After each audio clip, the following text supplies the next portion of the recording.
Merci, doyen. Vous me permettrez juste de revenir en quelques mots sur ce pourquoi nous avons fait cette minute de silence à l'entente de cette conférence de presse, de ce point de presse plutôt. Il s'agit de la tragédie de la marine civile la plus importante dans le monde. Et cette tragédie s'est passée ici au Sénégal. Ni en Chine, ni dans l'Occident, mais ici au Sénégal, chez nous. Ni du temps des colons, mais du temps d'une gouvernance de Sénégalais. Et vous conviendrez avec moi, jusqu'à aujourd'hui, la justice a été incapable de situer les responsabilités, ce qui est une honte. Les absents ont tort, pour ne pas dire les morts ont tort. Tout a été mis sur le dos du commandant, paix à son âme, qui est décédé dans cette tragédie. Mais qu'il sache, cette justice, qu'Allah subhanahu wa ta'ala saura situer les responsabilités tôt ou tard. Je ne pouvais pas ne pas parler de cette tragédie, et c'est la raison pour laquelle je me suis permis d'y revenir en quelques mots. Et c'est d'ailleurs la raison pour laquelle le président du PUR, Serigne Moustapha Sy, nous rappelait que la politique ne doit pas être une cosmétique destinée seulement à maquiller les indésirables de la nation. Car le jeu de l'apparence est quasiment nul. À un moment donné, la comédie atteindra ses limites et fera face et va se heurter à la réalité. Et nous en sommes là aujourd'hui. La comédie se heurte à la réalité. Le Njout Ndiaye se heurte à la réalité. Depuis 2012, celui qui s'est mis aux destinées de la nation avec des stratagèmes que nous avons tous compris, s'est mis dans une gouvernance à un mode errant, c'est-à-dire sans but précis. Et c'est dans cet errement qu'il s'était permis de considérer que le poste de Premier ministre n'était plus nécessaire, que ce poste constituait un obstacle au bon fonctionnement du gouvernement. Il l'a supprimé. Mais se réveillant dans un profond sommeil, il s'est rendu compte de sa turpitude. Il a demandé à l'Assemblée nationale, en procédure d'urgence, de rétablir ce poste de Premier ministre. Et effectivement, c'est en mode d'urgence. Et c'était tellement urgent qu'il a attendu 9 mois pour nommer le Premier ministre. Pour vous confirmer encore une fois de plus sa gouvernance en mode errant. Il n'a plus d'objectif, il ne sait pas là où il va, il navigue à vue d'œil sans aucune compétence. 9 mois après l'adoption en procédure d'urgence de l'Assemblée nationale de ce poste de Premier ministre, le président nous a servi il y a quelques jours de cela le nouveau Premier ministre. Ce nouveau Premier ministre, celui-là dont le seul fait d'armes est d'avoir plongé le Sénégal dans un endettement éternel. Oui, c'est un endettement éternel. Nos arrière-petits-fils, nos arrière-petits-fils ne parviendront absolument pas du tout à payer cette dette. Et c'est ce monsieur qu'il a nommé comme Premier ministre, pensant qu'il sera l'homme de la situation pour les 16 ou 18 mois qui lui restent pour aller à la retraite. Pour vous permettre de vous rendre compte que nous en sommes là aujourd'hui. Mais en réalité, la nomination de ce Premier ministre n'est rien d'autre. L'objet principal, c'est simplement pour éteindre le feu dans l'arène beige-marron. Vous conviendrez avec moi qu'aujourd'hui, et vous l'avez vu récemment hier, ce qui s'est passé avec la tête de liste de la coalition Benno Bokk Yakaar lors de ces élections législatives, elle se révolte. Elle essaie de retrouver sa personnalité et nous l'encourageons dans ce sens.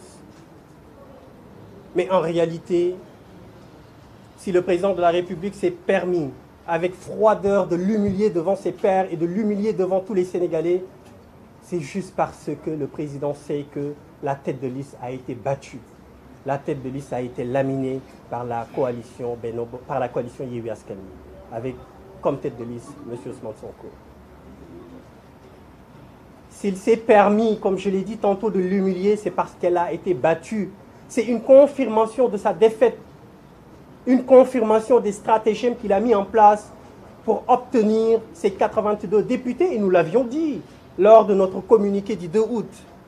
Nous vous avions alerté en vous disant que le président de la République, ayant eu connaissance des résultats de ces élections législatives, était hors de lui et a demandé à son ministre bras droit, à son ministre de l'Intérieur, M. Antoine Diome, de lui trouver 82 députés et cela n'a pas loupé. C'est juste parce qu'il sait que la dame, la bonne dame, que nous encourageons encore une fois de plus, a été battue. C'est pour confirmer que lui-même, président de la République, a volé ces élections, qu'il s'est permis avec froideur de l'humilier.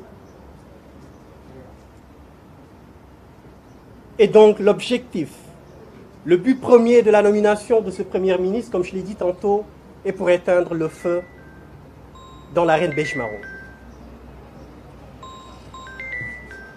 Et c'est ce même Premier ministre qui nous a pondu un gouvernement de combat, de concert avec le président de la République.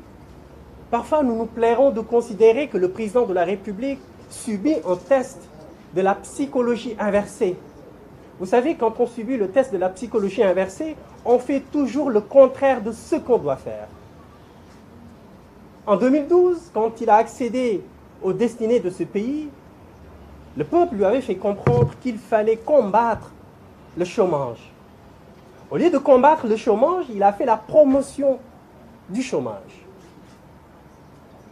7 voire 8 jeunes sur 10 dans ce pays n'ont aucun emploi et ils s'adonnent à l'aventure mortifère de traverser l'océan Atlantique pour aller rejoindre l'Occident. On lui avait également demandé de lutter contre la pauvreté. Au lieu de lutter contre la pauvreté, il fait la promotion de la pauvreté. Aujourd'hui, au Sénégal, plusieurs familles ne parviennent pas à satisfaire les 3 repas. Certaines se contentent simplement de manger à midi et de jeûner le soir et le lendemain matin, ce qui est une honte. On lui avait également demandé, récemment en plus, de lutter contre l'inflation des denrées de première nécessité. On lui avait demandé aussi de lutter contre l'injustice. Et il fait la promotion de l'injustice. Voyez les gens, les honnêtes gens qui l'emprisonnent à tort et à travers, les opposants qui bâillonnent, les opposants qu'il met en prison. Au lieu de lutter contre l'injustice, il fait la promotion de la justice. Et comme je l'ai dit, on lui a récemment demandé de lutter contre l'inflation. Au lieu de s'adonner à ce travail, il ne trouve mieux, il ne trouve rien d'autre que de nous prendre un gouvernement dit de combat. Et c'est la raison pour laquelle nous nous plairons de considérer que ce monsieur, le président de la République, subit le test de la psychologie inversée. Un gouvernement de combat, se battre contre qui? En réalité, ils se battent contre la coalition Yewwi Askan Wi, qui est l'espoir du peuple. Force est de constater que le président de la République se dresse à chaque fois que le peuple manifeste sa volonté. Il fait tout pour aller à l'encontre de la volonté du peuple. Dans ce contexte socio-économique très difficile, il se permet de mettre en place un gouvernement de 48 ministres, de 43 ministres plutôt, contre 33 pour le gouvernement sortant, en faisant venir d'autres ministres qu'il avait lui-même virés par la petite porte. Vous vous rappelez de son nouveau Premier ministre, vous vous rappelez du ministre de l'Agriculture, il les avait virés, considérant qu'ils n'étaient pas capables, considérant qu'ils n'étaient pas productifs, considérant que ces gens-là ne faisaient pas l'affaire. Et aujourd'hui, il les repêche, il les ramène, les mettre au grand jour en disant que ce sont eux les gens de la situation. Donc c'est un monsieur qui est en mode de gouvernance, qui est en gouvernance en mode d'errement. Il n'a plus aucun objet, il ne sait plus quoi faire. Mais en réalité, la mise en place de ce gouvernement n'est rien d'autre que le premier objectif, c'est de se battre contre la coalition Yewwi Askan Wi. Et le deuxième objectif, c'est de faciliter le dépôt de sa candidature pour un troisième mandat. Doyen Habib l'a précisé tout à l'heure. Vous voyez bien qu'il a fait revenir son tailleur institutionnel, qui a été laminé, qui a été même broyé au niveau de son département. Il le fait revenir pour pouvoir préparer le terrain, pour pouvoir essayer de faire des montages juridiques, pour pouvoir déposer une troisième candidature. Ça, nous le comprenons.